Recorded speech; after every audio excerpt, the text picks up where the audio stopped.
आम्ही इथे मदुराईमध्ये आहोत, ज्याला अनेकदा तामिळनाडूची सांस्कृतिक राजधानी म्हटलं जातं. आणि एक निवडणूक प्रचार किंवा असं म्हणूया तामिळनाडूचा निवडणूक दौरा. आम्ही इथे पलानीवेल थ्यागराजन यांच्यासोबत बॉटिंग करत आहोत, जे असे आहेत की तुम्ही त्यांना राजकारणी मानणारच नाही. एखाद्या राजकारण्यासाठी खूपच असामान्य त्यांची जी पार्श्वभूमी आहे. ते एक ग्लोबल इन्व्हेस्टमेंट बँकर राहिले आहेत आणि आता राजकारणी आहेत. किती काळापासून? 2 निवडणुका आणि ही तुमची तिसरी असणार आहे. हो, तिसरी. या विशिष्ट निवडणुकीत आम्ही इथे मदुराईमध्ये आहोत, या सुंदर तलावाकाठी थेप्पाकुलममध्ये. कृपया आधी आम्हाला याबद्दल सांगा, कारण मदुराई त्याच्या वारशासाठी सर्वात प्रसिद्ध आहे. हो, हे थेप्पाकुलम नायक राजवटीच्या काळात साधारण 1600च्या दशकात त्या राजवटीचे महान एक प्रकारे दिग्गज तिरुमलाई नायकर यांनी बांधले होते, ज्यांनी तिरुमलाई नायकर पॅलेस बांधला.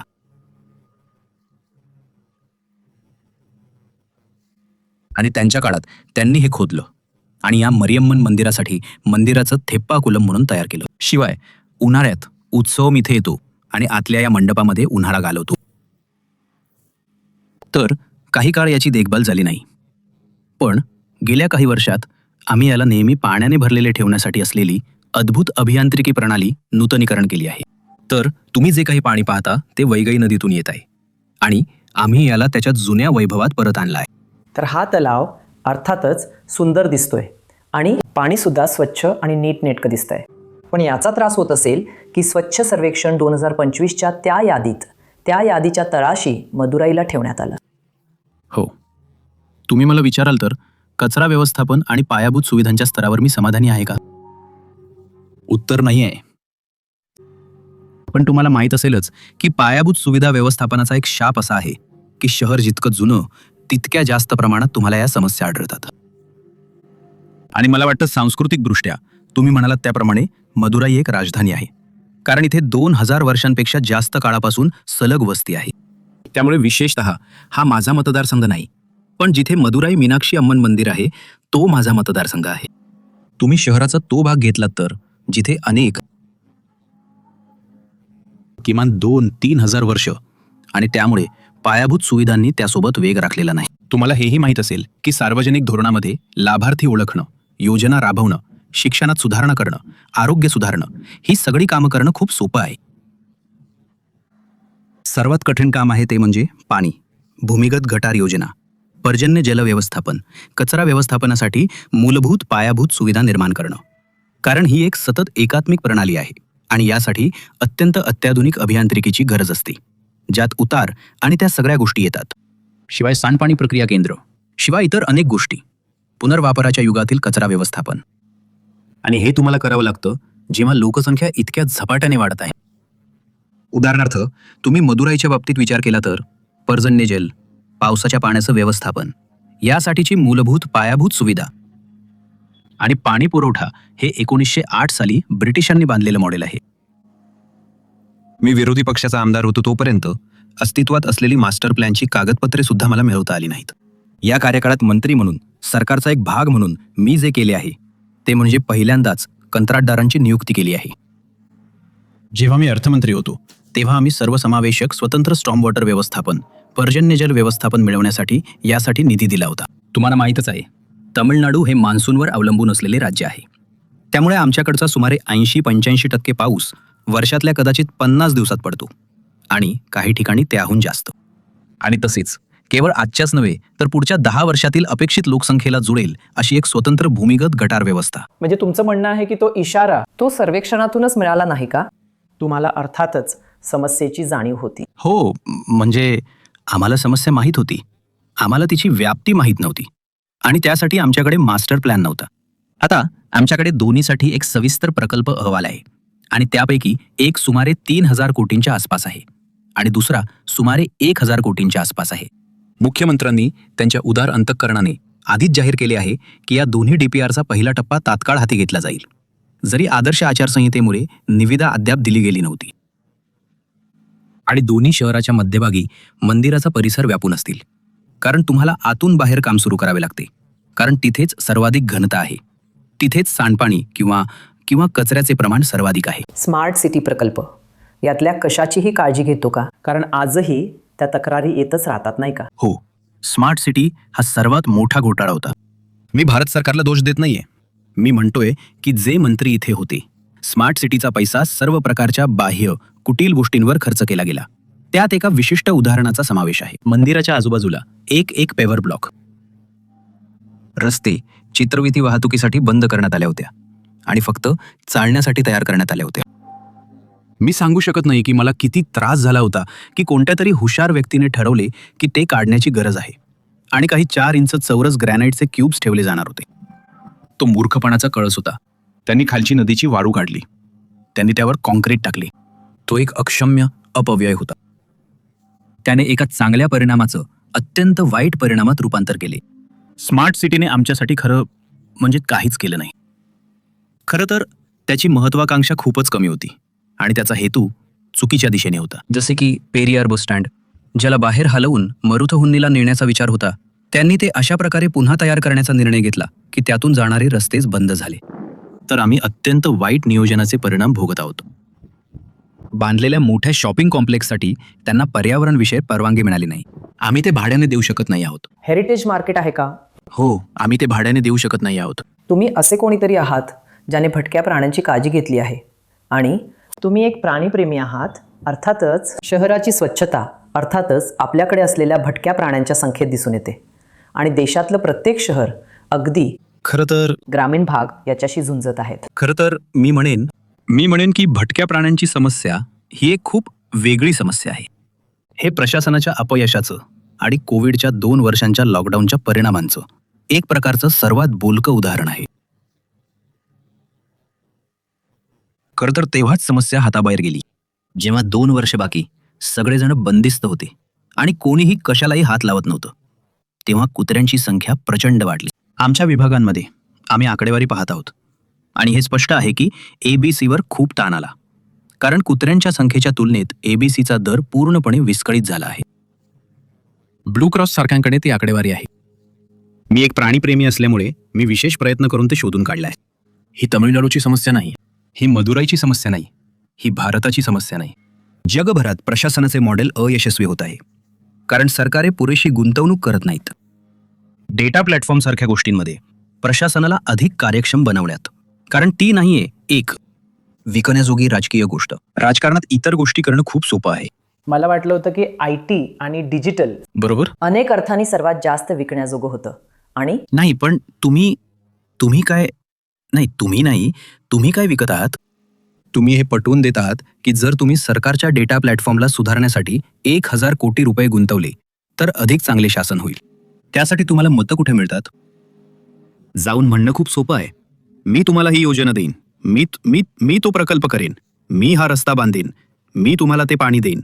तर हे असं नाही. हे जगभरात आहे. हे फक्त आपल्यापुरते मर्यादित नाही. हो, खरं तर त्यावर एक पुस्तक लिहिण्याचं माझं एक कॉन्ट्रॅक्ट आहे.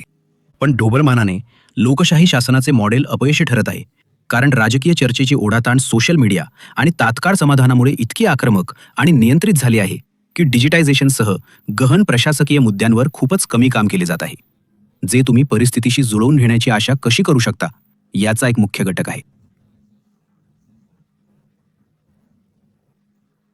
जेव्हा तुम्ही आलात ही एक व्यापक समस्या आहे, बरोबर? मी फक्त एवढंच म्हणतोय की त्या समस्येमध्ये कुत्र्यांची समस्या हे सर्व बाजूंनी आलेल्या संकटाचं एक अचूक उदाहरण आहे. म्हणजे जेव्हा बाकी सर्वजण लॉकडाऊनमध्ये होते तेव्हा कुत्र्यांची नसबंदी केली जात नव्हती आणि त्यांची संख्या प्रचंड वाढली. जेव्हा तुम्ही प्रचारासाठी किंवा म्हणजे एखाद्या प्रचार मोहिमेसाठी जाता तेव्हा लोक तुमच्याशी या मुद्द्यांवर बोलतात का? हो, नाही मला म्हणजे मी या अर्थानं वेगळं करण्याचा प्रयत्न केला आहे की दर 6 महिन्यांनी मी एक अहवाल सादर करतो. कोणत्या सगळ्या तक्रारी आल्या, मी काय केलं, काय करणं सोपं होतं, काय केलं गेलं नाही, काय अजून करायचं बाकी आहे. आणि मला मतदारसंघात फिरण्याची आणि लोकांशी संवाद साधण्याची सवय होती. त्यामुळे मी माझ्या परीने सर्वोत्तम प्रयत्न केला आहे. हे तेव्हाच आहे जेव्हा मी विरोधी पक्षाचा आमदार सुद्धा होतो. तेव्हा सर्वात मोठा फरक हा होता की जेव्हा मी विरोधी पक्षाचा आमदार होतो तेव्हा विविध कारणांमुळे स्थानिक स्वराज्य संस्थेच्या निवडणुका झाल्या नव्हत्या. त्यामुळे नगरसेवक नव्हते, महापौर नव्हता, महापालिका परिषद नव्हती. त्यामुळे मी महापालिकेच्या नगरसेवकांचं काम सुद्धा करत होतो. आता आम्ही निवडणुका घेतल्या आहेत. काही बाबतीत ते चांगलं झालं आहे काही बाबतीत त्यानं नवीन समस्या निर्माण केल्या आहेत. वेगळ्या दिवसासाठी एक वेगळी कहाणी. त्यामुळे मी रस्त्यावरच्या रोजच्या कामात तितकासा गुंतलेलो नव्हतो, कारण मला नगरसेवकांच्या कामात हस्तक्षेप करायचा नव्हता. तुम्हाला माहिती आहे, मी असं म्हणू शकत नाही की मला सत्तेचे विकेंद्रीकरण हवे आहे आणि मला संघराज्याकडून राजाकडे संघराज्यीय व्यवस्था हवी आहे. आणि मग प्रत्यक्षात तुम्हाला माहिती आहे, नगरसेवकांची भूमिका किंवा हक्क किंवा कर्तव्य हिसकावून घेऊन हुकुमशहा बनावे. पण जेव्हा अपयश एका विशिष्ट मर्यादेपलीकडे दिसू लागलं, तेव्हा मी स्वतःच खूप फिरायला लागलो आणि मी प्रयत्न केला. तुम्ही त्याच संघराज्यवादाच्या बाबतीत सर्वात स्पष्ट वक्त्यांपैकी एक आहात, ज्याबद्दल तुम्ही बोललात हो की केंद्र आम्हाला त्या प्रकारची संसाधनं देत नाहीये ज्यास आम्ही पात्र आहोत. हो हा निवडणुकीचा मुद्दा बनतो का?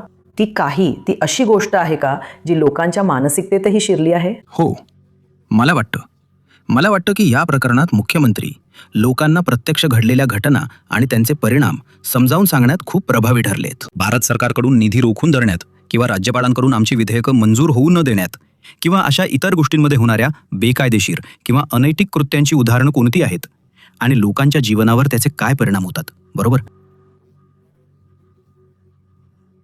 उदाहरणार्थ, समग्र शिक्षा निधीमध्ये सुमारे 2,800 कोटी रुपये आहेत, जे आधीच वित्त विधेयक विनियोजन विधेयकात होते. ते तामिळनाडूला दिले जायला हवे होते. आणि मग त्यांनी एक अतिरिक्त वैधानिक अट लादण्याचा निर्णय घेतला, जी विधेयकात नव्हती, की तुम्हाला MEP स्वीकारावे लागेल आणि त्रिभाषा सूत्र लागू करावे लागेल, नाहीतर तुम्हाला पैसे मिळणार नाहीत. हे केवळ नैसर्गिक न्यायाचे किंवा निष्पक्षतेचेच नाही, तर कायद्याचेही स्पष्ट उल्लंघन आहे. पण आम्ही त्यामुळे दबून जाणार नाही. आणि म्हणूनच हे असे मुद्दे आहेत जिथे मला वाटतं आपण पैसे गमावतो, पण लोकांना हे अधिक स्पष्ट होतं की इथली नैतिक गरज काय आहे. आणि पैशांचा वापर करून इतर गोष्टी करण्यासाठी आपल्याला धमकावणाऱ्या कोणापासून तरी आपली ओळख, आपली संस्कृती आणि आपली मूल्य प्रणाली वाचवण्यासाठी आपल्याला किती कठोरपणे लढावं लागेल. या राज्यांतील लोकांसाठी जी खूप जास्त योगदान देत आहेत आणि अटींवर पैसे मिळवत आहेत, त्यांच्यासाठी एका बाजूला असणं सोपं आहे. पण तुम्ही हे कसं बदलणार? म्हणजे ते समीकरण नेहमीच असमान राहणार आहे, नाही का? हो, मला नाही वाटत की आपल्याला असमानतेची काही समस्या आहे. मला वाटतं जगभरातील संघीय प्रणालींमध्ये ज्यांच्याकडे जास्त आहे ते जास्त योगदान देतात, किंवा जे जास्त कमावतात किंवा जे जास्त उत्पन्न मिळवतात. आणि आशा अशी आहे की ज्यांच्याकडे कमी आहे त्यांना अधिक योगदान देऊन ते अधिक समान पातळीवर येईल. आपण ही चर्चा अनेक ठिकाणी केली आहे. तर समस्या ही नाही की श्रीमंत राज्ये किंवा जास्त दरडोई उत्पन्न असलेली राज्ये जास्त देतात. समस्या ही आहे की 25-30 वर्षांपासून सतत अधिकाधिक देत राहिल्याने श्रीमंत आणि गरीब यांच्यातील दरी वाढतच गेली आहे. आणि म्हणून हे यशस्वी होताना दिसत नाही. आपल्याला अधिक सखोल दृष्टिकोनाची गरज आहे. उदाहरणार्थ, 25 वर्षांपूर्वी तामिळनाडू लोकसंख्येच्या अंदाजे 7.5-8% होता. GDPच्या अंदाजे 7.5-8% होता आणि राज्यांना देण्यात येणाऱ्या करांपैकी अंदाजे 60% कर मिळत होता. आता आम्ही लोकसंख्येच्या अंदाजे 5.8% आहोत. GDPच्या अंदाजे 9.5 ते 10%. याचा अर्थ आम्ही एकूण कराच्या सुमारे 12-13% भरतो, कारण कर प्रणाली प्रगतिशील आहे आणि आम्हाला क्रांतीचे 4% मिळत आहेत. त्यामुळे ही समस्या अधिकच बिकट होत चालली आहे. मी एक ठोस उपाय म्हणून सुचवले आहे. मागे 15व्या वित्त आयोगात जेव्हा मी द्रमुकच्या वतीनं निवेदन लिहिले होते, जेव्हा मी विरोधी पक्षाचा आमदार होतो, मी 2 गोष्टी सांगितल्या. 1. पेआउट गुणोत्तर मध्यंतर उद्दिष्टे साध्य करण्यावर अवलंबून ठेवावे. सध्या पेआउट गुणोत्तर मोठ्या प्रमाणावर बक्षीस देतात. लोकांना अधिक बक्षीस देतात जर ते गरीब असतील तर. आपण जवळजवळ अपयशाला बक्षीस देतात. आणि यालाच तुम्ही म्हणता पूर्वलक्षी उपाय.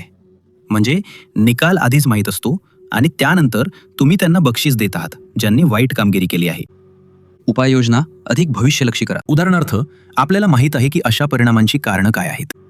जितक्या जास्त मुली शाळेत असतील एकूण टक्केवारीनुसार, तितके तुम्ही त्यांना मासिक पाळीची स्वच्छता प्रदान कराल आणि त्यांना उच्च शिक्षणाच्या स्तरापर्यंत शाळेत टिकवून ठेवाल.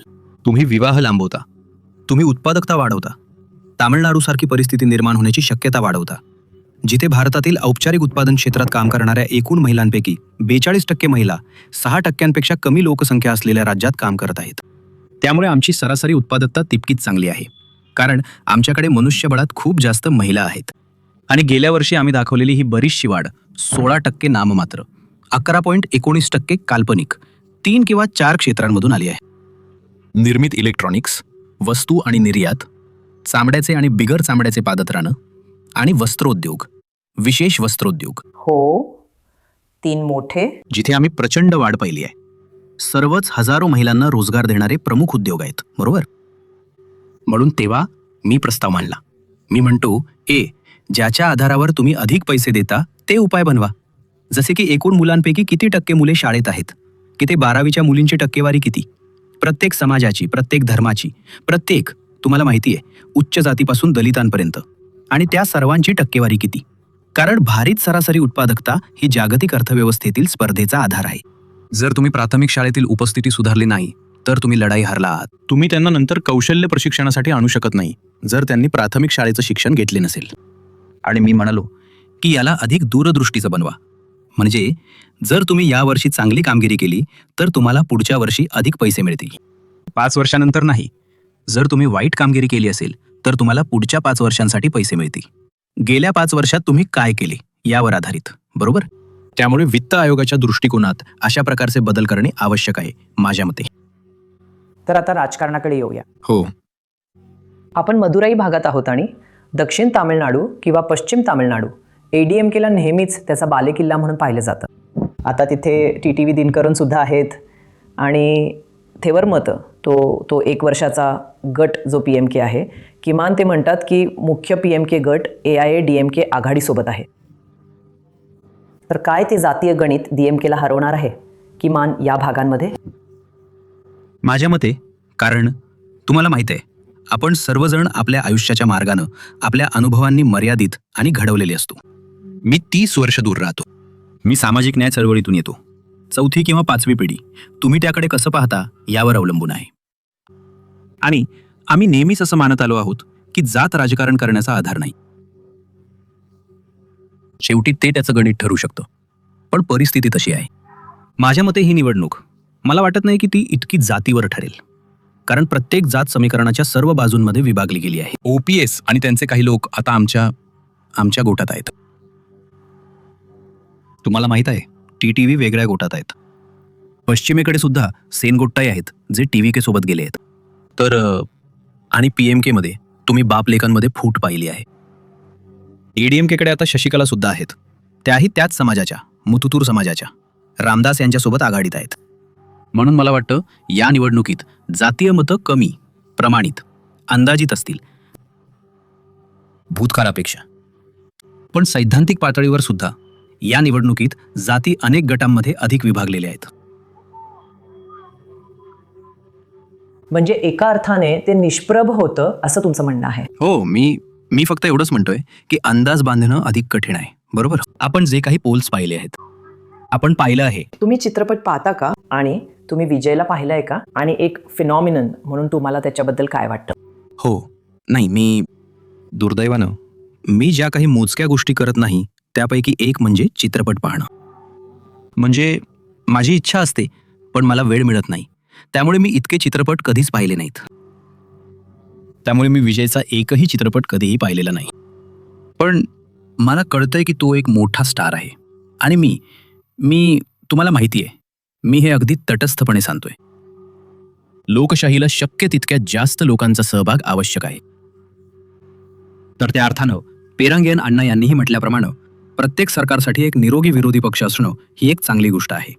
तर जर तुम्ही ही संकल्पना वाढवली तर निवडणुकीत जितके जास्त लोक सक्रियपणे सहभागी होतील तितकेच एकंदरीत एक लोकशाही म्हणून आपण अधिक सुस्थितीत असू. मग लोक ठरवतील की कोणाकडून कोणत्या स्तराची अपेक्षा ठेवायची, किंवा काय म्हणू, त्यांच्यावर किती विश्वास ठेवायचा. तर सगळे लोक त्याच्याकडे एक नवीन वस्तू म्हणून पाहत आहेत. ठीक आहे, सेलिब्रिटीचा दर्जा आहे, हो, स्टार व्हॅल्यू आहे. पण ते असंही म्हणत आहेत की ते पारंपरिक राजकारणाला एका प्रकारे कंटाळले आहेत दुर्दैवाने. ते म्हणतात DMK किंवा ADMK अनेक वर्षापासून तेच करत आले आहेत आणि म्हणूनच ही नवीन वस्तू. आणि म्हणूनच तुम्हाला अपेक्षा आहे का की तो ती व्यक्ती बनेल जो वोट कटर ठरणार आहे आणि त्यामुळे मताधिक्य जे एरवीही पारंपरिकरित्या कमी असतं, नाही का? तमिळनाडू साधारण 3 ते 5%. हो, मला माहित नाही. प्रत्येक निवडणूक ही एक वेगळी निवडणूक असते. तुम्ही घ्या पुन्हा, माझ्यापासून सुरुवात करा. मी माझी पहिली निवडणूक सुमारे 4.5% जिंकलो. मी माझी दुसरी निवडणूक 23% जास्त मतांनी जिंकली. जर तुम्ही राज्यभरातील निकाल पाहिले तर 16 मधली पहिली निवडणूक म्हणजे मी, ज्यात मी उभा होतो. हो. आम्ही राज्यभरातील लोकप्रिय मतांमध्ये सुमारे 1% हरलो. मागच्या निवडणुकीत आम्ही सुमारे 5.5% जिंकलो. त्यामुळे ते अवलंबून आहे. जर तुम्ही संसदेच्या निवडणुका पाहिल्या तर खूप वेगळं चित्र आहे. 19 मधल्या संसदेच्या निवडणुकीत आमची आघाडी 22% जास्त मताधिक्याने जिंकली. एकत्रित 2000 च्या विरोधात. संसद पुन्हा एक खूप वेगळी गोष्ट बनते. हो, तर मी म्हणतोय पण 2021 आणि 2026 तुम्हाला काय साम्य आणि फरक दिसतात? तर आमची आघाडी मोठ्या प्रमाणावर अबाधित आहे आणि एडीएमकेच्या आघाडीत थोडी फूट पडली आहे आणि ती तुटली आहे. आणि एडीएमके मध्ये असलेले बरेच लोक 21 मध्ये बाहेर पडले आहेत. एका वेगळ्या प्रकारे 21 पर्यंत आम्ही केवळ मोठ्या प्रमाणावर विरोधी पक्ष म्हणून काम करू शकलो, कारण आम्ही 10 वर्ष विरोधात होतो. त्यामुळे आम्ही इतरांवर टीका करू शकलो आणि आम्ही काय करणार आहोत हे सांगू शकलो.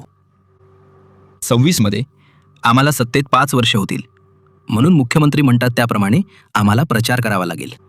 या निवडणुकीसाठी आमची प्राथमिक राजकीय रणनीती आहे की आम्ही 5 वर्षात काय केले आहे, आणि त्याच्या आधारावर तुम्ही ठरवा की आम्ही एक चांगले सरकार आहोत आणि आम्हाला पुन्हा निवडून द्यायला पाहिजे की नाही. ही तीच जुनी, तुम्हाला माहित आहे. इतक्या सगळ्या गटांना एकत्र आणण्यावरून असं दिसतंय की तुम्हाला कोणताही धोका पत्करायचा नाहीये. तुम्ही एक विमा पॉलिसी काढत आहात. ते सगळं दुय्यम आहे. आणि तुम्ही जो प्रचंड कल्याणकारी खर्च केला आहे. हो, नाही, हो, तो फक्त कल्याणकारी खर्च नाही. मी म्हणतोय की आम्ही प्रत्येक प्रकारे ज्या योजना केल्या आहेत त्यापैकी काही कल्याणकारी खर्च आहे तर काही सामाजिक अभियांत्रिकी आहे. आम्ही उच्च शिक्षणात मुलींची उपस्थिती वाढवली आहे, विशेषतः वंचित कुटुंबांमधून आणि सरकारी शाळांमधून येणाऱ्या मुलींची. आम्ही एकूणच, तुम्हाला माहित आहे, शाळांमधील मुलांची उपस्थिती वाढवली आहे. आम्ही Dalit startup fund, venture capital फंडाद्वारे स्टार्टअप इकोसिस्टीममध्ये दलितांचा सहभाग सुधारला आहे. म्हणून आम्ही आमच्या परीने शक्य तितके चांगले सामाजिक न्याय आणि समावेशन आणि उद्योजकतेपासून शिक्षणापर्यंत, जीवनमानापासून ते समर्थन योजनांपर्यंत प्रत्येक स्तरावर सार्वत्रिक प्रवेश सुनिश्चित केला आहे. मी जे एक उदाहरण देतो ते म्हणजे आम्ही 2021 मध्ये पदभार स्वीकारला तेव्हा तामिळनाडूमध्ये सुमारे 2000 आणि काही नोंदणीकृत DPI IIT स्टार्टअप्स होते. आता 13,000हून अधिक आहेत आणि त्यापैकी निम्म्याहून अधिक महिलांच्या नेतृत्वाखाली आहेत, जे उत्पादनातील महिलांच्या 42% जुळते. पण तुम्ही मगलीर उरिमै तोगैवर तुम्ही देत असलेल्या अनुदानावर खूप अवलंबून आहात. मला खात्री नाही की ते एक अनुदान आहे. उरिमैतुगै या शब्दाचा अर्थ असा आहे की आम्ही ते त्यांच्या योगदानाला मान्यता म्हणून देतो. पण मला नाही वाटत की ही कोणती एकच गोष्ट आहे. मला वाटतं आम्ही मुख्यमंत्री म्हणतात त्याप्रमाणे, मी पुन्हा सांगतो, आम्ही आम्हाला जमेल तशा सर्वोत्तम पद्धतीनं सरकार चालवले आहे, विलक्षण चांगला डेटा वापरून, जो आतापर्यंत कोणत्याही सरकारकडे असलेल्या डेटापेक्षा खूपच चांगला आहे. न्यायप्रवेश आणि सार्वत्रिक प्रवेश आणि सामाजिक न्याय आणि उदाहरणार्थ महाविद्यालयात प्रवेश करणाऱ्या मुलींचे किंवा तुम्हाला माहिती आहे गरीब कुटुंबांना पोषण किंवा मोफत बस प्रवासाची सोय मिळवून देण्याच्या प्रमाणात सुधारणा, यांसारख्या आमच्या घोषित महत्वाकांक्षा साध्य करण्यासाठी योजना कशा तयार करायच्या आणि त्यांची अंमलबजावणी कशी करायची याबद्दल खूप विचारपूर्वक राहून शहरांमधील श्रम बाजार सुधारण्यासाठी महिलांना, तुम्हाला माहिती आहे, तुलनेने कमी खर्चात मोफत गतिशीलता देऊन. तुम्हाला माहित आहे, शहरे, जसे तुम्हाला माहित आहे, मोठ्या प्रमाणावर कार्यक्षम श्रम बाजारपेठ आहेत. ती शहराची सर्वात मोठी संपत्ती आहे. तर आतापर्यंत जर त्यांच्याकडे एका ठिकाणाहून दुसऱ्या ठिकाणी कामावर जाण्याची क्षमता नव्हती तर त्यामुळे त्यांच्या पर्यायांमध्ये अडथळा येत होता. आता तुम्ही शहरात कुठेही मोफत प्रवास करू शकता. तर ते तुम्ही इलेक्ट्रॉनिक्स, वस्त्रोद्योगाबद्दल बोललात. चामडे, चर्मोद्योग खूप चांगले काम करत आहे. पण एक मोठे IT क्षेत्र आहे ज्याचे तुम्ही अर्थातच नेतृत्व करता, IT आणि डिजिटल सेवा. तुम्ही नोकऱ्या कशा सुरक्षित करणार आहात? हे सर्व तरुण, तुम्ही त्यांचं काय करणार आहात? म्हणजे जेव्हा आपण बोलतो तेव्हा तिथे आपली काही योजना आहे का? हो, तामिळनाडू थोडं, अर्थातच हे जगभरात एक आव्हान आहे. हो, तामिळनाडू हे एका अर्थानं थोडे वेगळे सरकार आहे, कारण इतर राज्यांप्रमाणे इथला IT विभाग बहुतेक लोकांना जसा वाटतो तसा नाहीये. बहुतेक इतर राज्यांमध्ये, दक्षिणेकडील राज्यांसहित, IT मध्ये प्रमोशनल IT, व्यापक तंत्रज्ञानाचा समावेश आहे. कर्नाटकात त्याला बायोटेक्नॉलॉजी, इन्फॉर्मेशन टेक्नॉलॉजी, इलेक्ट्रॉनिक्स आणि सायन्स अँड टेक्नॉलॉजी म्हणतात. बऱ्याच बाबतीत त्याला इन्फॉर्मेशन कम्युनिकेशन म्हणतात, इलेक्ट्रॉनिक्स. पण तमिळनाडूमध्ये काहीही ऐतिहासिक कारणासोत जवळपास 100% प्रमोशनल ॲक्टिव्हिटीज आणि रोजगार निर्मितीचा अजेंडा उद्योग विभागांतर्गत येतो. IT क्षेत्रासह जो तुम्हाला माहीत आहे तो विभाग चालवतो. जरी एल्कोटने टायडल पार्क सुरू केले असले तरी काहीही पारंपरिक समजुती असोत ते सर्व माझ्या विभागात येत नाही. तर तुम्हाला माहिती आहे, मी स्वतः एक माजी अभियंता म्हणून, एक MIT पदवीधर म्हणून, तंत्रज्ञान आणि संबंधित उद्योगांमध्ये 30 वर्ष काम केलेला माणूस म्हणून याकडे पाहतोय. मी नाविन्यपूर्ण आणि विचारशील होण्याचा प्रयत्न करतोय. प्रत्यक्ष, प्रमोशन आणि रोजगाराचे व्यवस्थापन या सर्व गोष्टी मुख्यत्वे एका वेगळ्या विभागाच्या अखत्यारीत आहेत. त्यामुळे मला त्यावर फार काही बोलायचे नाही. हो, पण कोणत्याही सरकारसाठी ते एक आव्हान आहे, कारण रोजगार हा सर्वात मोठा मुद्दा आहे, सर्वात मोठा. हो, मला वाटतं आकडे बऱ्यापैकी चांगले आहेत, कारण आमची विकासाची कहाणी सुद्धा आमच्या रोजगाराच्या आकड्यांशी जुळली आहे. पण पुन्हा माझ्या समजुतीनुसार, आणि ही माझी वैयक्तिक समज आहे, मला माहीत असलेल्या डेटाच्या आधारावर मला वाटतं बहुसंख्य रोजगार MSME क्षेत्रात निर्माण होतो आणि उपस्थित आहे. मला माहीत नाही की तुम्ही काही संशोधन केलं आहे का, पण मी हे तेव्हा केलं होतं जेव्हा मी विरोधी पक्षाचा आमदार होतो. मी इतका पाठपुरावा केला नाही, कारण एक मंत्री म्हणून मी माझ्या स्वतःच्या विभागावर अधिक लक्ष केंद्रित केलं आहे. पण जेव्हा मी विरोधी पक्षाचा आमदार होतो तेव्हा मी अनेक वेळा निदर्शनास आणून दिलं की MSME क्षेत्रात नोकरी निर्माण करण्यासाठी अंदाजे 1 लाख ते 1.5 लाख रुपयांची गुंतवणूक लागते. आणि त्यावेळी मोठ्या उद्योगांमध्ये नोकरी निर्माण करण्यासाठी जागतिक गुंतवणूकदार परिषदांना सुमारे 30 लाख 35 लाख रुपयांची गुंतवणूक लागत होती, जी मोठ्या प्रमाणावर राज्याद्वारे अनुदानित होती. म्हणून रोजगार, मला वाटतं, ही केवळ एका क्षेत्राची किंवा एका विभागाची गोष्ट नाही. जर अशी कोणती जागा असेल जिथे रोजगाराने मोठा फरक पडणार आहे, तर ती म्हणजे सर्वप्रथम MSME. हे मोठे प्रकल्प सहसा कंपनी जितकी मोठी तितकी ती अधिक स्वयंचलित आणि कॅपेक्सवर चालणारी असते. मोठ्या तांत्रिक यंत्राद्वारे आणि गुंतवणुकीद्वारे. यापैकी अनेक तरुण, अर्थात आशा आहे की अनेक नोकऱ्या निर्माण होतील मदुराईसारख्या शहरात, Tier 2 शहरात. हो, तरुणांना असं वाटतं की त्यांच्याकडे असलेल्या पात्रतेनुसार त्यांना येथे नोकऱ्यांच्या बाबतीत पुरेशी संधी मिळत नाही. हां. आणि जेव्हा ते बाहेर जातात तेव्हा ते धिप्पाड असतात. मी म्हणेन की आम्ही केली आहे. आम्ही अधिक वितरित वाढ केली आहे, इतर कोणत्याही सरकारपेक्षा. बरोबर, आम्ही याची खात्री केली आहे की प्रत्येक ठिकाणी गुंतवणूक येईल. हो, आणि IT मध्ये अजूनही एक अवशेष आहे. जरी अल्कोरनं टायडल पार्क सुरू केले आणि ते उद्योगांकडे हस्तांतरित करण्यात आले, तरी अल्कोरचे स्वतःचे SEZ अजूनही अल्कोरकडेच आहेत. तर माझ्या विभागात काही IT पार्क आहेत. तिथे मी म्हणेन की आम्ही कोइंबतूर, मदुराई, सेलम, तिरुनेलवेली येथील अल्कोर IT पार्कवर खूप लक्ष केंद्रित केले. आणि मी मदुराईबद्दल सर्वात स्पष्टपणे बोलू शकतो, कारण तो माझा मतदारसंघ सुद्धा आहे, माझा जिल्हा. इथे आम्ही अल्कोर SEZ मध्ये अनेक नवीन कंपन्या आणल्या आहेत आणि आम्ही अशा प्रकारे नवनवीन गोष्टी करायला सुरुवात केली आहे ज्या यापूर्वी केल्या गेल्या नव्हत्या. उदाहरणार्थ, सर्वात मोठ्या नियोक्त्यांपैकी एक आहे पिनॅकल इन्फोटेक, जे 2 वर्षात 0 ते सुमारे 1500-1600 कर्मचाऱ्यांपर्यंत पोहोचले. आता ज्यांना विस्तार करायचा आहे, आम्ही त्यांना आणखी सुमारे 1000साठी जमीन दिली आहे. आम्ही इतर कंपन्यांनी घेतलेल्या आणि न वापरलेल्या जमिनीची पुनर्प्राप्ती देखील केली आहे. उदाहरणार्थ, हनीवेलकडून घेऊन HCLला परत दिली. ती जमीन वापरून 8000 लोकांवरून 10,000 लोकांपर्यंत जाणार आहेत. आणि पिनाकल इन्फोटेकची सर्वात मोठी चिंता ही होती की त्यांच्याकडे जो मोठा महिला कर्मचारी वर्ग आहे, त्या कर्मचारी वर्गासाठीचे व्याप्ती क्षेत्र मदुराईच्या आसपास सुमारे 60-80 किलोमीटर आहे. आणि त्यामुळे त्यांना वाटत होतं की दररोज ये-जा करणे हे थोडे समस्याकारक होते.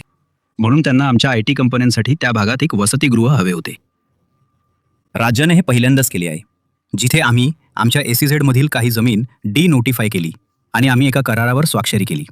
मुख्यमंत्री येथे होते. आम्ही भूमिपूजन केले. SEZ आणि IT मध्ये काम करणाऱ्या लोकांसाठी डिनोटिफाय केलेल्या SEZ जमिनीवर पिनॅकल इन्फोटेकच्या व्यवस्थापित वसतिगृहाचे. म्हणून तुम्हाला नवोन्मेष करत राहावे लागते. जेव्हा मी अर्थमंत्री होतो, हो, उदाहरणार्थ, आम्ही Tamil Nadu infrastructure fund management Corp अंतर्गत टोली वसतिगृहांना वित्तपुरवठा केला आणि आम्ही सेमीकंडक्टर उद्योगासाठी, टाटासाठी, इलेक्ट्रॉनिक्स उद्योगांसाठी, फॉक्सकॉनसाठी बांधलेल्या मोठ्या महिलांच्या वसतिगृहांना वित्तपुरवठा केला. त्या सर्वांना आम्ही त्या संस्थेतून वित्तपुरवठा केला. म्हणून अधिक काम वितरित पद्धतीने व्हावे यासाठी मार्ग शोधण्याकरता आम्ही नवनवीन गोष्टी करत राहतो. कारण आम्हाला हे सर्व चेन्नई किंवा उत्तरेकडील जिल्ह्यांमध्ये नको आहे. आणि जरी जरी जरी आम्ही पूर्णपणे परिपूर्ण नाही, हो. मी म्हणेन की आम्ही कोणत्याही सरकारपेक्षा खूप चांगले आहोत. आणि गेल्या 5 वर्षात आम्हाला खूप चांगला वितरित परिणाम मिळाला आहे.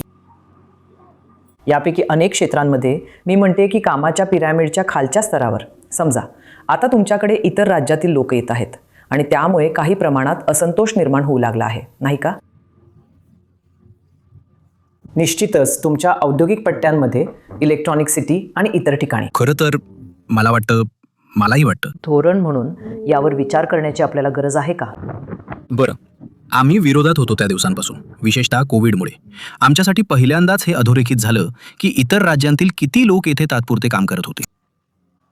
म्हणून आमच्या सरकारच्या सुरुवातीच्या दिवसांपासून आम्ही त्यांच्यासाठी आधार प्रणाली आणि यंत्रणा निर्माण करण्यासाठी विशेष प्रयत्न केले आहेत, जेणेकरून इथे त्यांची चांगली काळजी घेतली जाईल. आरोग्याच्या दृष्टीनं, पोषणाच्या दृष्टीनं. त्यांनी आपल्या मुलांना इथे आणायचे ठरवल्यास त्यांची मुले इथे शाळेत जातील. मी म्हणेन की आम्ही कल्याणासाठी पूर्वीपेक्षा जास्त काम केलं आहे. इथे महाराष्ट्रासारखी परिस्थिती निर्माण होणार नाही का? हो, नाही. थांबा, नाही. मी फक्त सरकारबद्दल बोलतोय. सांस्कृतिक दृष्ट्या मी म्हणतोय तामिळनाडूची मोठी खासियत ही आहे की आम्ही हजारो वर्षांपासून समुद्रावर प्रवास करणारी जमात आहोत. आमचा दृष्टिकोन नेहमीच जागतिक राहिला आहे. किलाडीमध्ये, जे इथून या रस्त्याने फार दूर नाही, उत्खननात रोमन नाणी सापडली आहेत, जी इसवी सन पूर्व 200 मधील आहेत. आम्ही इतक्या दूरवर व्यापार करत होतो. आता तुम्ही तमिळ ब्राह्मी लिपीबद्दल ऐकलं असेल. हो. इजिप्शियन पिरॅमिड्समध्ये. त्यामुळे आमची मानसिकता नेहमीच आदुमुरे यावरून कळीरही राहिली आहे. जे कोणी इथे एक चांगलं आयुष्य घडवण्यासाठी येतात, जे कोणी इथे मदत करायला येतात, तुम्हाला माहिती आहे, आपल्या अर्थव्यवस्थेला. ते खरं आहे. आणि विद्यार्थी सुद्धा. तमिळनाडू खूप विद्यार्थ्यांना आकर्षित करतं. जर तुम्ही स्टुडंट लोनचा डेटा पाहिलात तर सर्व कॉलेज स्टुडंट लोन्सपैकी सुमारे 40-45% लोन्स तमिळनाडूमधून आलेली आहेत. काही प्रमाणात याचं कारण असं आहे की आमच्याकडे अधिक सधन लोक आहेत, जास्त नावनोंदणी आहे, श्रीमंत भागांतील बँकांकडून चांगलं क्रेडिट मिळतं. काही प्रमाणात याचं कारण असं आहे की राज्याबाहेरील बरेच विद्यार्थी इथल्या मोठ्या शैक्षणिक संस्थांमध्ये येतात. SRM, VIT, शिवनाडर, अनेक, तुम्हाला माहिती आहे, खाजगी आणि सरकारी IIT, NIT. त्यामुळे आमची मानसिकता खूप जागतिक आहे. आमची मानसिकता खूप कॉस्मोपॉलिटन आहे. आणि तरीही आमचं आणि आम्ही आहोत नाही. आणि अधूनमधून कोणीतरी इथे एक समस्या निर्माण करण्याचा प्रयत्न करतं. आणि आम्ही, तुम्हाला माहिती आहे, त्याला मुळापासूनच थांबवण्याचा प्रयत्न करतो. तुम्हाला आठवत असेल जेव्हा त्यांनी एक तथाकथित बिहारी समस्या निर्माण करण्याचा प्रयत्न केला होता, एकदा जेव्हा नितीश कुमार स्वतः आले होते आणि आम्ही मिळून ती शमवली होती. अलीकडेच चेन्नईमध्ये काहीतरी मोठी समस्या झाली होती किंवा कोणत्या तरी कुटुंबाची हत्या झाली होती, बिहारी कामगार. आणि नंतर असं कळालं की मारेकरी सुद्धा बिहारीच होते. तर त्यांच्यामध्ये काहीतरी समस्या होती. ती एक वाईट समस्या होती, पण तो एक गुन्हा होता. पण मी म्हणतोय की इथे खऱ्या अर्थाने इतर राज्यांच्या विरोधी असा कोणताही ट्रेंड नाही. हो, कामगार, ते आमच्या रक्तात नाही. आम्ही स्वागत करणारे लोक आहोत. आम्ही सर्वात जास्त, माझ्या समजुतीनुसार, दरडोई. आम्ही कदाचित जगभरातील सर्वात जास्त डायस्पोरा आहोत. तमिळ डायस्पोरा. अंशतः कारण आम्हाला शिक्षण मिळालं, अंशतः वेस्ट इंडिज सारख्या ऐतिहासिक गोष्टींमुळे. आग्नेय आशिया, तुम्हाला माहिती आहे, बरीच ठिकाणं जिथे तमिळ लोकसंख्या आहे, किंवा मॉरिशस, मालदीव, सेशल्स.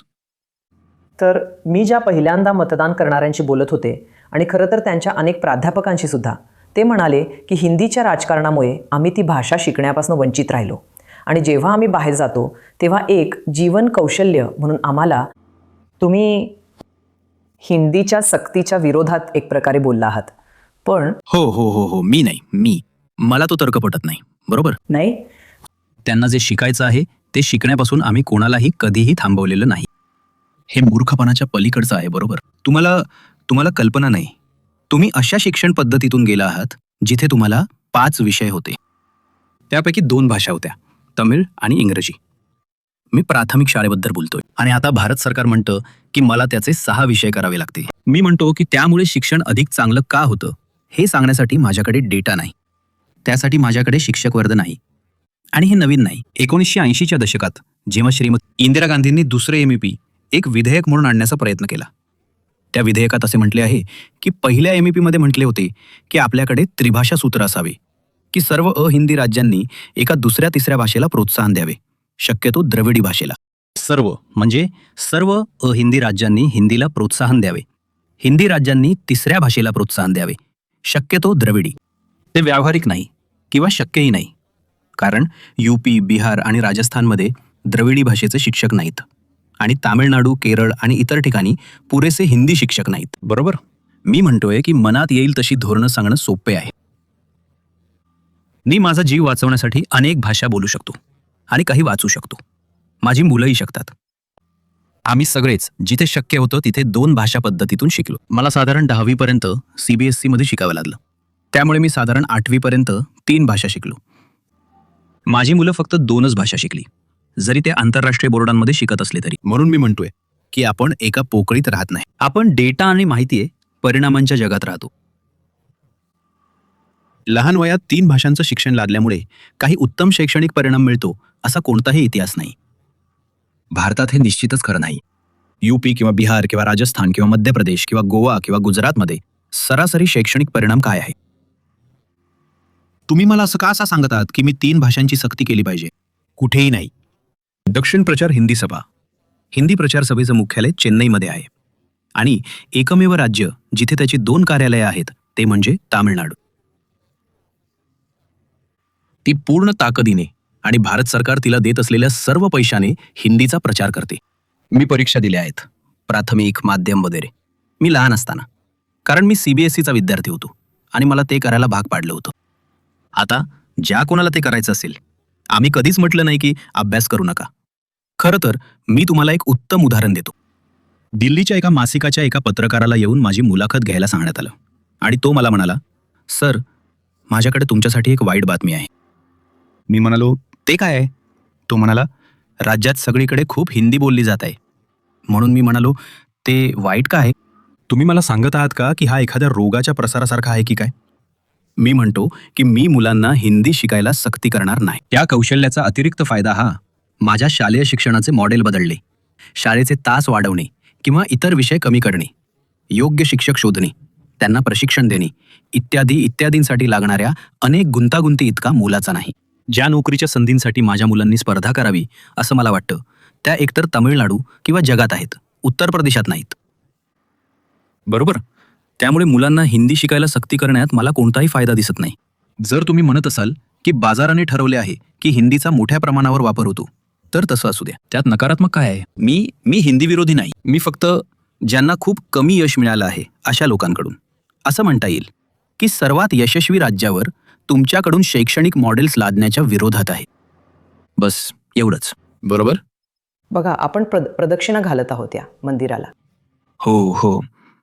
आणि तरीही तुमच्या काही नेत्यांच्या, DMK नेत्यांच्या टिप्पण्या उत्तर भारतातील अनेक विभागांमध्ये कदाचित अशा समजल्या गेल्या आहेत की ते खूप हिंदू विरोधी आहेत.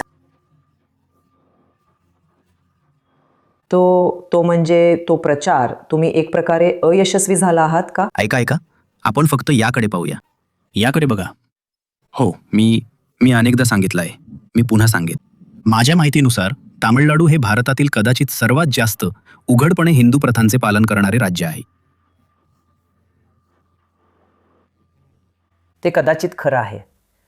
प्रत्येक राज्यात मंदिरे आहेत. आणि राजांची मंदिरे, जी सर्वात मोठी आणि सांस्कृतिकदृष्ट्या प्रसिद्ध मंदिरे आहेत, ती सर्व समान प्रवेश सुनिश्चित करण्यासाठी सरकारद्वारे व्यवस्थापित केली जातात. जर तुम्ही पुरी किंवा हिमाचल प्रदेश किंवा उत्तराखंड किंवा इतर ठिकाणच्या प्रसिद्ध मंदिरांमध्ये जाण्याचा आणि प्रवेश करण्याचा प्रयत्न केला असेल, तर तुमच्या लक्षात आले असेल की मंदिरे चालवणारे पुजारी त्यांचे नियम ठरवतात. उदाहरणार्थ, तुम्हाला आठवत असेल की भारताचे राष्ट्रपती थिरू रामनाथ कोविंद यांना त्यांच्या समाजाच्या कारणामुळे एका मंदिरातून परत पाठवण्यात आले होते. ते तामिळनाडूमध्ये कधीच होऊ शकत नाही, बरोबर? तर एका प्रकारे मी म्हणेन की द्रविडियन चळवळीचं मुख्य यश मंदिरांमध्ये प्रवेशाचं लोकशाहीकरण करणं आणि 1920च्या दशकापासून शैव आणि वैष्णव प्रथांचं दैनंदिन पालन हे होतं.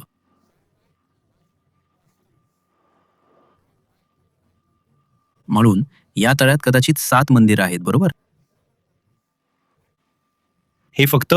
हे उन्हाळ्यासाठी आहे. मुख्य नाही, हे उन्हाळ्यासाठी आहे. ठीक आहे. देवीला येण्यासाठी. या तळ्याचं मुख्य मंदिर ते आहे, जिथे आपण आधी गेलो होतो. पण तुम्ही इथे इथे इथे मंदिरं आहेत. फक्त याच बाजूला 3 मंदिरं आहेत. वा. बरोबर? तर मी म्हणतोय की यापैकी प्रत्येक मंदिरात गर्दी असते. आणि यातली सगळ्यात चांगली गोष्ट ही आहे की हे सर्वात सुसंवादी राज्य आहे. या सर्व हिंदू प्रथांचे पालन, हे सर्व हिंदू अनुयायी, हिंदू देवता आणि श्रद्धांची ही सर्व दृश्यचिन्हे असूनही तिरुपरंकुंद्रममध्ये असंतोष भडकवण्याचा प्रयत्न पूर्णपणे अयशस्वी झाला आहे. असे तिरुपरंकुंद्रमचे आमदार, एडीएमकेचे आमदार थिरुराजन चेल्लप्पा म्हणतात. आम्ही दोघांनी आश्चर्यकारकपणे एकच गोष्ट सांगितली आहे. हा आमच्यासाठी मुद्दा नाही. आम्हाला एकमेकांसोबत अगदी व्यवस्थित कसे राहायचे हे माहीत आहे, बरोबर? तर माझ्या मतदारसंघात मीनाक्षी अम्मन मंदिर सुद्धा आहे. तसेच इतर अनेक मंदिरे आहेत ज्यांचे मीनाक्षी अम्मन हे मूळ मंदिर आहे. आणि दिल्ली सल्तनतच्या काळातील सर्वात जुनी मशीद सुद्धा इथे आहे, जी जजिमा स्ट्रीटची मोठी मशीद आहे. तर आम्ही सर्वजण एकोप्याने एकत्र राहतो. जेव्हा तमिळ सण असतात, म्हणजे हिंदू सण, तेव्हा ते सहभागी होतात. रमजान महिन्यात आम्ही जे इफ्तार समारंभ करतो त्याचं मी दरवर्षी आयोजन करतो. पण त्यापैकी प्रत्येकाला आम्ही चमातुआ पोंबू पिगालची म्हणतो. आणि आमच्याकडे एक ख्रिश्चन पादरी, एक हिंदू पुजारी असतात आणि इमाम आणि सर्वसामान्य लोक आपला उपवास सोडत असतात आणि आम्ही सर्व एकत्र जेवतो. आम्हाला हे असंच सुरू ठेवायचं आहे. मुख्यमंत्र्यांनी ही विशेष निवडणूक दिल्ली विरुद्ध किंवा केंद्र विरुद्ध तमिळनाडू अशी मांडली आहे. तर ते म्हणतील, आम्ही राष्ट्रवादी आहोत आणि तुम्ही एक अत्यंत प्रादेशिक शक्ती आहात. हो, मी ऐका, मला वाटतं की 2014 पासून दिल्लीतील या सरकारवर लक्ष ठेवून असलेल्या कोणासाठीही हे वादातीत आहे की ते त्यांच्या पैशाच्या ताकदीचा, म्हणजेच करदात्यांच्या पैशाच्या ताकदीचा आणि संविधानाची चिंता न करता वरकरणी कायदे करण्याची आणि कृषी कायदे किंवा काश्मीरचा दर्जा किंवा अशा महत्त्वाच्या गोष्टी रातोरात आणण्याच्या त्यांच्या क्षमतेचा वाढता वापर करतायत. एका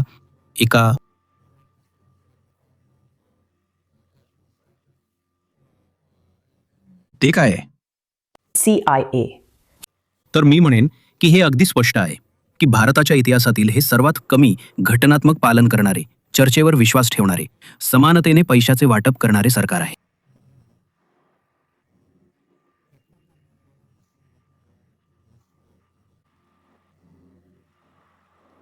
हा एक असा आजार आहे की दिल्लीवर नियंत्रण मिळवणारे सर्व पक्ष त्याचे पालन करतात असे दिसते.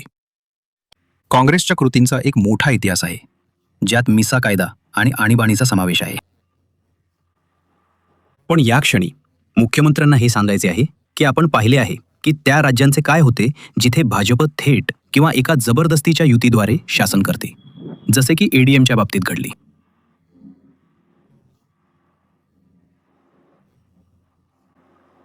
आणि अपरिहार्यपणे ते दिल्लीच्या आदेशाचे पालन करू लागतात, जे राज्य आणि लोकांसाठी योग्य असण्याऐवजी भाजपसाठी योग्य आहे. तर मुख्यमंत्र्यांकडे 10 पेक्षा जास्त वर्षांचा डेटा आणि पुरावे आणि कृती आहेत. आमची अनेक विधेयके राज्यपालांनी रोखून धरली. आमचा बराचसा निधी दिल्लीने दिला नाही. त्या आधारावर ते म्हणतात, जर तुम्ही दिल्लीची युती, दिल्लीचा पक्ष येऊ दिला, त्या मॉडेललाही तुमचा विरोध आहे. राज्यपालांच्या पदाचा गैरवापर केला जातोय. त्यामुळे राज्यपालांच्या पदाची मुळात गरज आहे की नाही? हो, आम्ही त्यांना कोर्टात खेचलं ना, आणि आम्ही सर्वोच्च न्यायालयात जिंकलो. जोपर्यंत राष्ट्रपतींचा संदर्भ आला. सर्वोच्च न्यायालय खूप स्पष्ट होतं. त्यांनी निसंदिग्धपणे सांगितलं की एक वेळ मर्यादा असली पाहिजे. ते स्वतःच एक प्राधिकरण नाहीत. एक न निवडलेली व्यक्ती राज्याच्या निवडलेल्या सरकारच्या वर जाऊन कधी निर्णय घेऊ शकते, बरोबर? म्हणून मी हे चर्चा करण्यासारखे मुद्दे नाहीत. मला वाटतं पुरावा म्हणजे कधी मला त्याची काळजी वाटते, बरोबर? हे थोडंसं असं आहे की तुम्हाला माहिती आहे, तुम्ही मला कितीही वेळा विचारलं तरी काळं हे काळच आहे. काळं हे काळच राहणार. आपण का विचारत राहायचं की काळं हे काळं आहे का? 20 वर्ष, 15 वर्ष काळं नेहमीच काळच राहील. तुम्ही मला 100व्यांदा विचारलं तरी याचा अर्थ असा नाही की ते करडं होईल. काळं ते काळच आहे, बरोबर? ठीक आहे, हे कदाचित सुरुवातीला यायला हवं होतं. पण जेव्हा तुम्ही द्रविडियन मॉडेल 2.0 म्हणालात, हो, हे काहीतरी आहे का? काय हे देशातील विकासाच्या इतर कोणत्याही मॉडेलपेक्षा वेगळं का आहे? किंवा आज जगात आपल्यासमोर जी आव्हानं आहेत त्यांचा सामना करण्यास ते सक्षम आहे का? म्हणजे मी म्हणते की उदाहरणार्थ ITG क्षेत्रात AI मुळे पूर्णपणे व्यत्यय येणं असो. मला वाटतं की हे दोन वेगळे प्रश्न आहेत. पहिला प्रश्न हा आहे की द्रविडियन मॉडेल इतर मॉडेल्सपेक्षा वेगळं आहे का? हो, मग 1.0च्या तुलनेत 2.0 काय आहे? मी म्हणते की जागतिक परिस्थितीत सुद्धा काय आहे, काय अद्वितीय आहे. नाही नाही नाही नाही, तेच तर मी म्हणतोय. तर मी म्हणतोय की पहिली गोष्ट जी तुम्हाला विचारावी लागेल ती म्हणजे 2 पॉइंट. म्हणजे आपण गोंधळून जायला नको, बरोबर? मुख्यमंत्री जे म्हणत आहेत ते हे आहे की जर आम्ही निवडणुकीनंतर पुन्हा सत्तेत आलो, ज्याची आम्हाला अपेक्षा आहे, तर तुम्हाला तेच सरकार दिसणार नाही, तर द्रविडियन मॉडेलचं 2.0 व्हर्जन दिसेल. म्हणजे असं की हे द्रविडियन मॉडेल 1.0 होतं. या अर्थानं मी म्हणतोय की द्रविडियन मॉडेल इतरांपेक्षा स्पष्टपणे वेगळं आहे आणि त्यानं स्पष्टपणे वेगळे परिणाम दिले आहेत. अन्यथा आम्हा सर्वांना सारखेच निकाल मिळाले असते. त्याने काय निर्माण केले आहे? त्यानं नेत्रदीपक वाढ, अधिक चांगला मानवी विकास निर्देशांक, अधिक चांगला सामाजिक विकास निर्देशांक आणि अधिक चांगले सांप्रदायिक सौहार्द निर्माण केले आहे. मला या देशातील दुसरे एक राज्य सांगा. गेल्या वर्षी इतर कोणत्याही राज्याने दुहेरी अंकात वाढ केली नाही. आमची वाढ 11.19% झाली. आणि तरीही आमच्याकडे या सर्व कल्याणकारी योजना होत्या. आम्ही आमचे सामाजिक परिणाम सुधारले. आम्हाला जे गुणोत्तर वाढवायचे होते ते वाढवले आणि जे गुणोत्तर कमी करायचे होते ते कमी केले. त्याने बालमृत्यू दर कमी केला, रोगांचे दर कमी केले, महाविद्यालयांमध्ये मुलींच्या प्रवेशात वाढ केली, एकूण GER दर वाढवला. तर द्रविडियन मॉडेल हेच साध्य करते. हा त्याचा गाभा आहे. तुम्हाला माहिती आहे त्याची मुख्य तत्वे आहेत सामाजिक न्याय, सर्वसमावेशकता, समान संधी, प्रगतीचा मार्ग म्हणून शिक्षण. आणि तुम्ही गोष्टी समजून घेण्यासाठी, शिकण्यासाठी आणि अधिक चांगल्या गोष्टी करण्यासाठी डेटाचा वापर करत राहा याची खात्री करणे. नेमके याच कारणामुळे की जग बदलत आहे आणि या प्रकरणात सर्व युद्धे, AI, दुसऱ्या महायुद्धानंतरच्या जागतिक व्यवस्थेचे विघटन, आता WTO नाही, आता सर्व द्विपक्षीय व्यापार, बहुपक्षीय प्रादेशिक व्यापार, तर या सर्वांमुळे इतके नाट्यमयरित्या बदलत आहे. नेमके त्याच कारणामुळे तुमच्याकडे एक वेगळे मॉडेल असले पाहिजे. बदल तुमच्याशिवाय स्वतंत्रपणे होतो. जर तुम्ही एक विचारी व्यक्ती असाल, जरी तुम्ही जवळपास परिपूर्णता गाठली आहे असे तुम्हाला वाटत असले, तरी तुम्ही सतत हे तपासत राहिले पाहिजे की त्यातून अजूनही योग्य परिणाम मिळत आहेत का आणि ते अजूनही परिस्थितीसाठी योग्य आहे का. आणि परिस्थिती सतत बदलत असल्यामुळे तुम्ही तुमचे मॉडेल सतत सुधारत राहिले पाहिजे. तेच 2.0 व्हर्जन आहे. त्याच्या तत्वज्ञानानुसार ते एकाशी मिळते जुळते आहे. त्याच्या अंमलबजावणीमध्ये जसे 1.0 मध्ये आम्ही मोफत बस प्रवास आणि अनेक योजना केल्या, तसे आम्हाला 2.0 मध्ये वेगळ्या आणि अधिक चांगल्या आणि परिस्थितीला अधिक अनुकूल योजना कराव्या लागतील. म्हणूनच ते 2.0 असेल. तर तुम्ही अर्थमंत्री होता. हो. तुम्हाला माहीत आहे की या सर्व कल्याणकारी योजना ज्या चांगल्या हेतूने बनवलेल्या आहेत आणि त्यांचे सामाजिक परिणामही चांगले आहेत, पण तुम्हाला ते परवडतं का? हो, तर मी ऐका, मला नाही करायचं, कारण हा खूप धोकादायक प्रश्न आहे, बरोबर? तर मी तुम्हाला फक्त आकडेवारीनुसार उत्तर देईन. आकडेवारीनुसार उत्तर असं आहे की आमच्या सरकारच्या पहिल्या 2 वर्षात तामिळनाडूच्या इतिहासातील जवळजवळ कोणत्याही 2 वर्षांपेक्षा राजकोषीय स्थितीत चांगली सुधारणा झाली.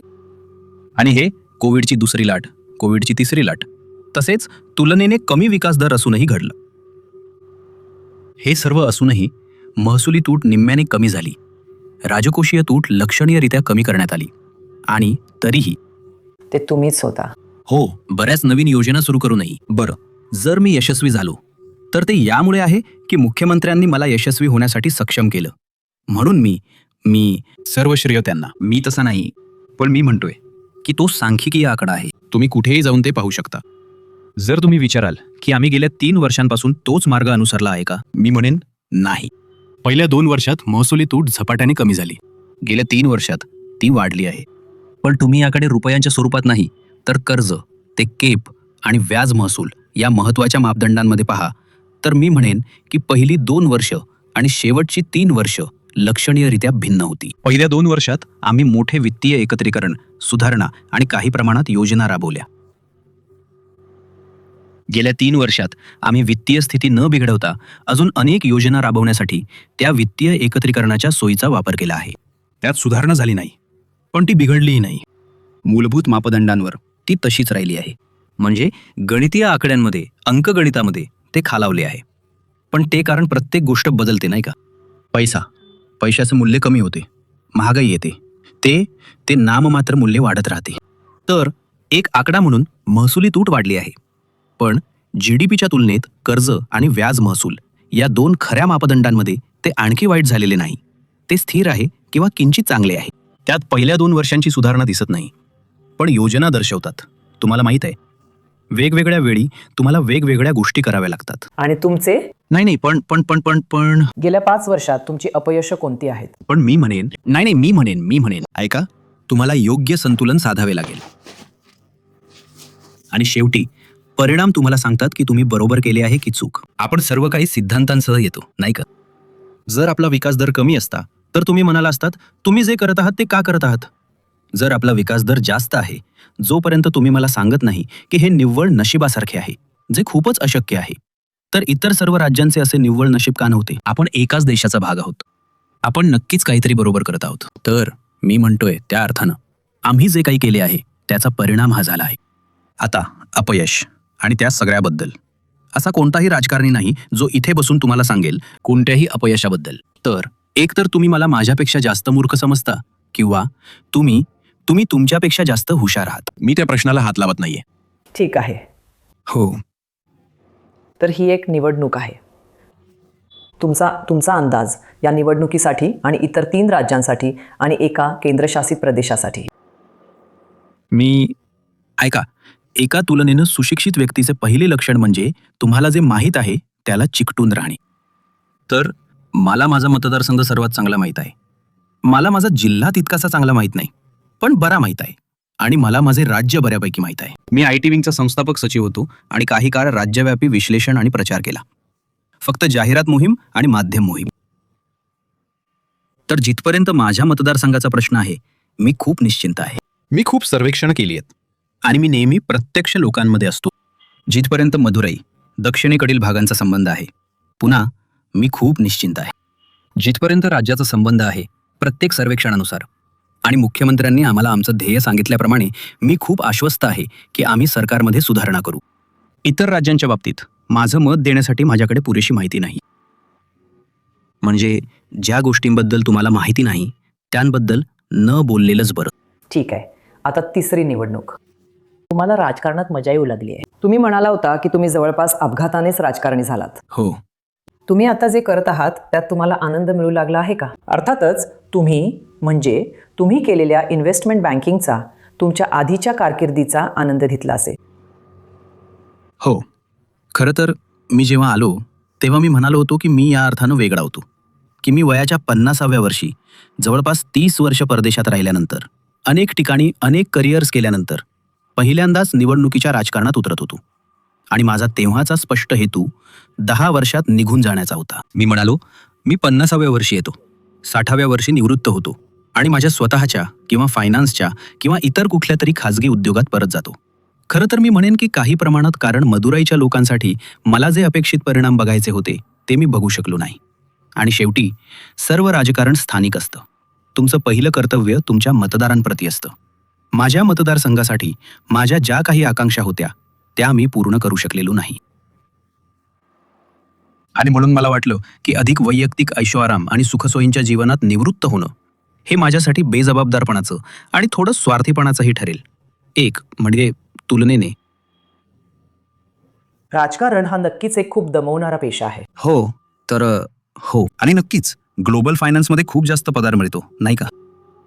म्हणून त्या अर्थानं मी राजकारण खूप व्यसन लावणार असतं.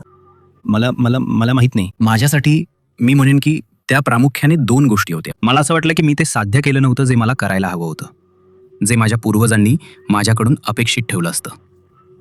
माझ्या वडिलांचं मोठं योगदान सर्वात आधी आणि सर्वात महत्त्वाचं मदुराईसाठी आहे, जे त्यांनी अध्यक्ष असताना 5 वर्षात केलं. आणि मला माझ्या मुलांसाठी तसाच वारसा मागे सोडून जायचा आहे.